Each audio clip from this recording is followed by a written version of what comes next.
Hi everyone, it's me, Tim.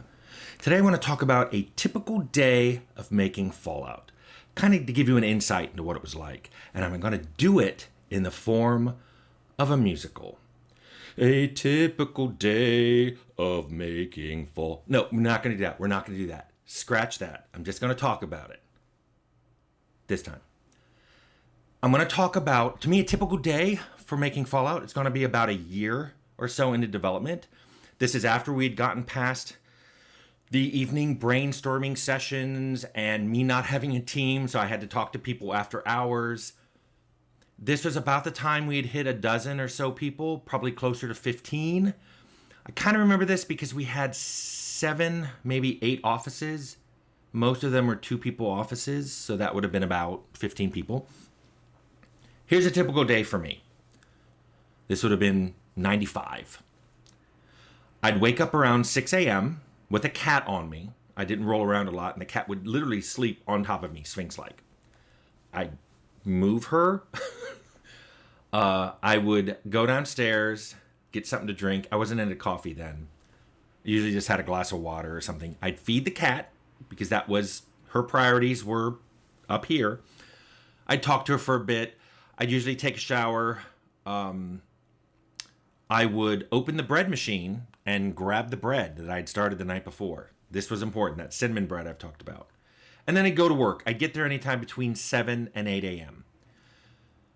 When I got there, I'd sometimes chat with whoever the early arrivers were. Nick Kesting, the scripter, was one of the early arrivers. He would come to my office, grab a slice of bread. We'd talk about things that had happened the day before.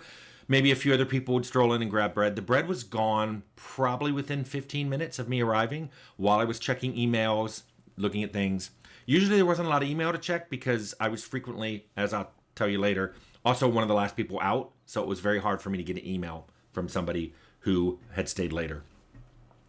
The first thing I would do after doing all that, I'd start on whatever easy code problem I had left from the night before, because that always got me back into code really quickly. As soon as I knocked it out, and I'd always even make it something very easy, a 15, 30-minute tops kind of thing. As soon as I knocked that out, I'd dive into something complicated, because my mornings were my least interrupted time. So I would jump into something complicated involving a big structure, and I'd code for as long as I could. Now, other people would arrive early. Leonard Boyarsky and Jason Anderson, they had the office right next door. I know Leonard arrived really early. Jason sometimes did too. A few other people did, but they often came in and were heads down as well. Around 10 a.m., I'd surface from whatever complicated piece of code I'd given myself a few hours to work on, and I'd check in. This is the time where I've mentioned I would walk around and say hi to the people who wanted it. And I'd skip the people who did not want me to check in on them until they had a task to. Usually what this meant is I'd go talk to Jess Hennig. I'd see, hey, what'd you do yesterday? He loved that. Fred Hatch, my assistant producer. Hey, what's on tap for today? Is there anything I need to know about? Did you finish this report? He would handle all the VO. So I'm like, are you going to Hollywood today? You know, if there was a voiceover or whatever he was going to do, I'd find out what Fred was doing that day. Jesse Reynolds, programmer, was usually in by then. Scott Everts and Chris Taylor shared an office right 2 doors down from mine. I'd check in with them. Sometimes I'd arrange things on Scotty's desk because then he'd arrange them back because he had everything in a very particular order, and that was fun to do. I would go home for lunch around noon. I know a lot of people went out to lunch. I've mentioned this before. I couldn't afford that. Before I bought a house in 95. And I mentioned that I did not qualify for getting a mortgage. And that's when I almost quit Interplay the first time. And they upped my salary to the absolute bare minimum I needed to qualify for the mortgage. So I went from paying off my student loans and saving money for a down payment on a house to having no extra money because everything I made went into paying my household expenses. I was literally in the 90s living paycheck to paycheck. I know a lot of you do that. I was doing that too. I had no spare money. In fact, it was so tight, I was worried it was a little negative. And Fred Hatch, my assistant producer, rented a room at my house for a year and a half because it was so tight that I'm like, I think I need a little extra money. And that was the only thing I could think of to do. And he needed a place. So it worked out great for both of us. But that meant every day I went home for lunch, so I saw the cat again, which was nice because I didn't see the cat that much. And, you know, unlike dogs, cats can go a long time without people, but this cat needed attention. So I'd go home, eat lunch, play with the cat, come back at 1, and I'd usually work till about 7:30. So yeah, that was a 12-hour day. My afternoons were code, if I could do it, meetings, usually not mine. If there was like a team meeting, I'd schedule that first thing in the day, like 10 a.m. when everyone had to be there. These were other meetings, producer meetings, meetings with the executive producer, anybody who wanted to see me, QA. I usually did that in the afternoon. Although I met with the lead QA guy every Friday morning because that worked out well for both of us. He also came in early. There were always spontaneous meetings. People were always coming in to my office in the afternoon with issues. Sometimes I'd walk in already talking, and I'd just have to stop what I was doing and listen. Sometimes I'd run in, grab a pen, and start immediately writing something on a whiteboard, and sometimes talking. And I'd have to figure out from context what this was. Sometimes it was like they'd write up a formula, or they'd start writing up a scenario, or they'd be drawing a map and going, now this happens. And I'd have to back them up and what's the problem? What's causing the problem? How do we fix this problem? Why are you telling me? Production questions often came up in the afternoon because most people came in late in the morning. And so by the time they realized that there was an issue or they had had their meetings, I often got production questions in the afternoon. Now, I did get Fred Hatch as an assistant producer, and he handled a lot of those things. Like, he wrote all the reports. After the first year, Fred wrote all the reports for the project. I don't know who read them.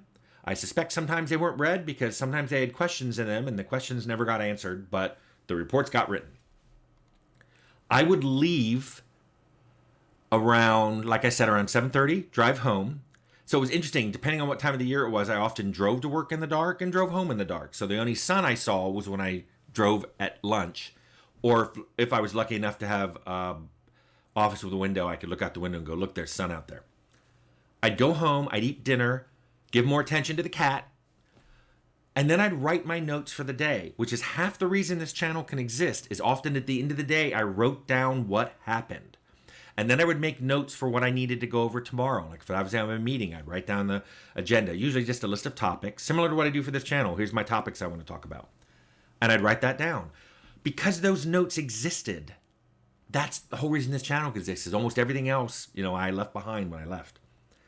Now, that was a weekday. That was a typical weekday. I'd be done at home around 9, go to sleep around 10, get up at 6 the next day. So I was getting 8 hours of sleep, assuming I could fall asleep right away. Maybe more like 7. That was a weekday. However, I worked on Saturdays too, even that early, because there was so much stuff to be done. And often what it was is somebody would come to me during the week and they had an idea, or they wanted a new script function, or they wanted a new feature in the game or whatever. And if we talked about it and it seemed like a really good idea and they were willing to do the content, in other words, I'll give you the feature if you use it and give content. I would get really mad if I'd put in a feature for someone and they didn't use it.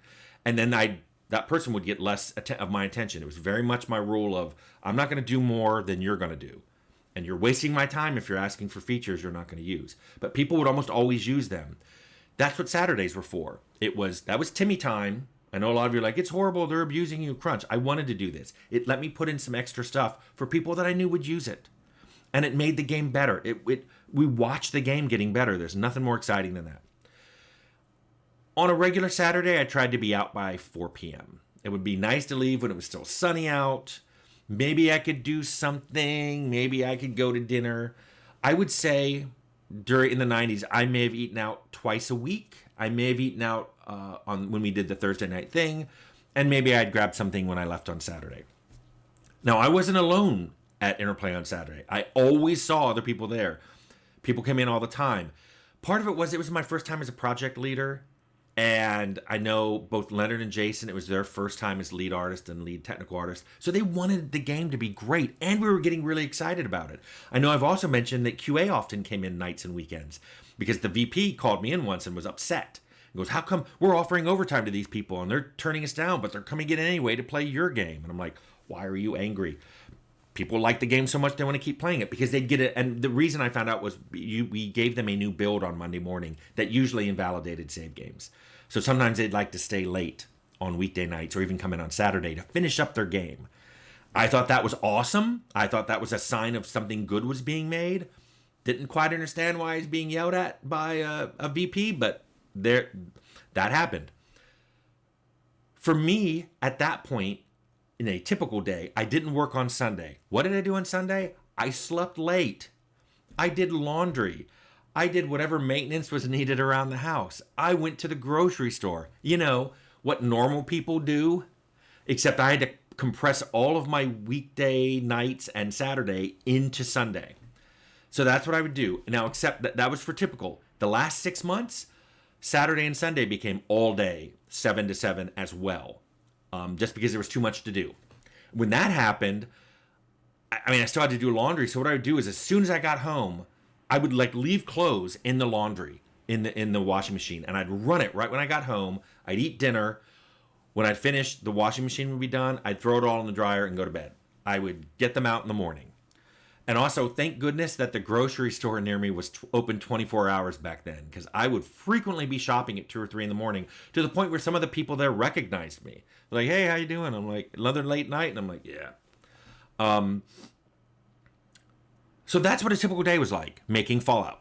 And I wanted you all to hear what it was like. And I know some of you are like, horrified. That's crunch. That's abuse. All I can tell you is no one was telling us to do this. We wanted to do it. We loved what we were doing, and we loved what we were making. I hope some of you understand that, and even more, I hope some of you get to experience at some point making something that you love so much that you devote time to it because you love it, not because you're being made to, not because you see it as you being leveraged to do it. You just love it, and I know some of you can't but help see it through the modern lens and going, you should have been paid. It was unpaid crunch. It was horrible. I get it. Some of you literally are incapable of seeing things through any lens other than your current modern lens. I'm glad I don't. Same time, I'm glad things have changed. That was unsustainable, but it was also absolutely amazing. Anyway, I hope you like that look into a typical day of making Fallout.